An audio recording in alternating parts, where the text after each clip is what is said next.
My favourite part about playing Owen is that, you know, he always gets himself in trouble, emotional trouble mainly. So it's fun to play a character that's so kind of in turmoil all the time, a lot of the time.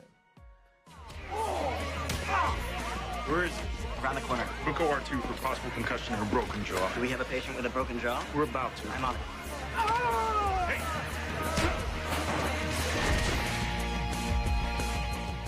And it's usually his doing. It's usually his own fault.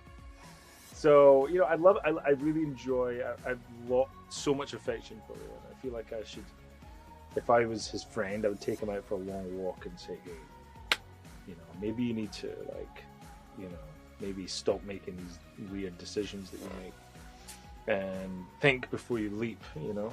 But I love him because he wears his heart on his sleeve and he isn't perfect.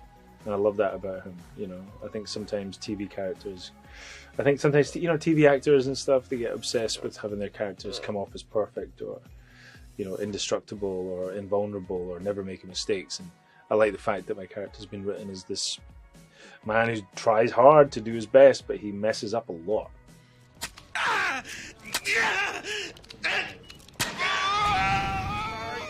Sorry. Got it. The hand's swelling so much it would have popped the finger right off. The most moving story for me was when Owen Hunt really had to grapple with healing himself after coming back from the war and seeing all his colleagues.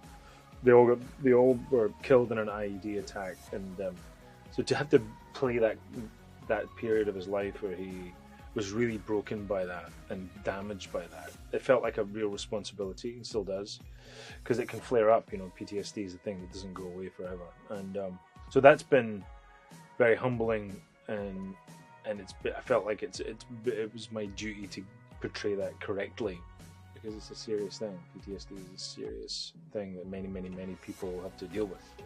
People use the word PTSD lightly sometimes, and they kind of use it as a catch-all word, but it's a very serious condition if you really have it, and he certainly did. All-time favorite episodes. There's too many to mention, really. All-time favorite episodes of Grey's Anatomy, I would say, are...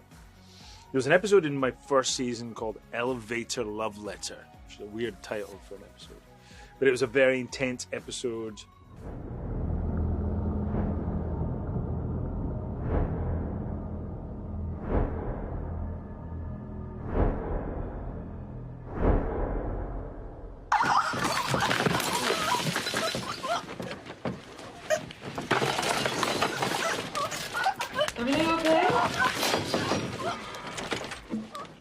I believe it's the episode where my character strangled Christina, Sandra Oh's character, and then at the end of the episode they made love for the first time. So it was, you know, he had PTSD from the war, and it was just a big acting episode for Sandra Oh and I, and it really solidified our friendship as well as our characters' relationship. So that was a good one. I don't know why it pops into my mind. I saw a clip of it the other day. Owen cheated on Christina, and there was a scene where they were sat having breakfast and there was total silence between them, and then he tries to speak to her, and her response to him is she picks up her full bowl of milk and Cheerios and just throws the entire bowl at his head.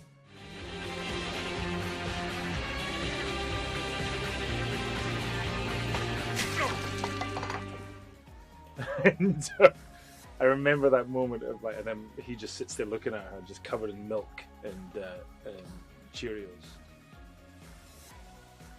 I mean, I've done over 250 episodes of the show, so I would say all the episodes I directed to. You know, I've directed about, I think it's about 26 episodes. So each one of those has a real special place in my heart. Interacting with the fans is really fun. You know, people are really passionate about the show, and that's what you want. It's funny because a lot of fans really want the characters to do the right thing and not make mistakes, and for couples to be happy on the show. Fans over the years, I still get a lot of people, you know, wives of, you know, or partners rather of servicemen and women who have served, and I think the portrayal of Owen and Christina and Owen and Amelia with this man who's trying to kind of recover from PTSD and live a life again that's whole and that isn't damaged and broken. I think it's given a lot. I've got a lot of letters and a lot of notes sent to me from families who are saying it really helps to see this character struggle through and get through to the other side of, you know, the damage that's done by being in, you know, being in war and having to live that life, and you know, and come back to civilian life and reintegrate. It's really hard. It's a really hard thing to do. But I think that's what I'm most proud of. Yeah. I'm kind of pinching myself that we're at the 350th episode of this show.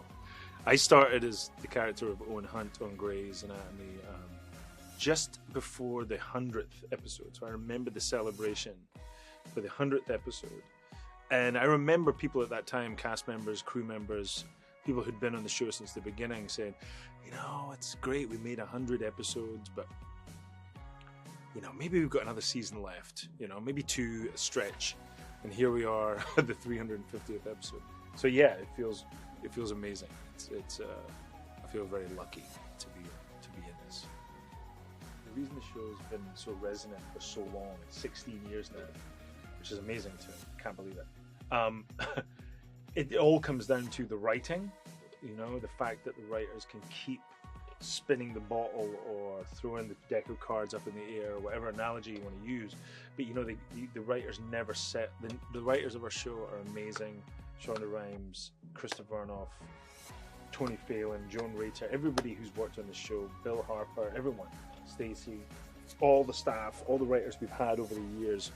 They're some of the smartest people you can work with, you know, and they break story, as they call it. They break each episode, the story of the episode, with such interesting twists and turns. They connect the audience with the patients and the doctors' predicaments, the internal life of the doctors, and then the medical question of, you know, issues of the episode are blended together so brilliantly. I think it's that. I think it's a combination of great writing and good actors, and everybody, all the departments, the costume, the set builders, the effects guys, the visual effects, the editors, everybody is at the top of their game. And I think all those things combined in a big stew is the show that luckily people still want to watch. You know?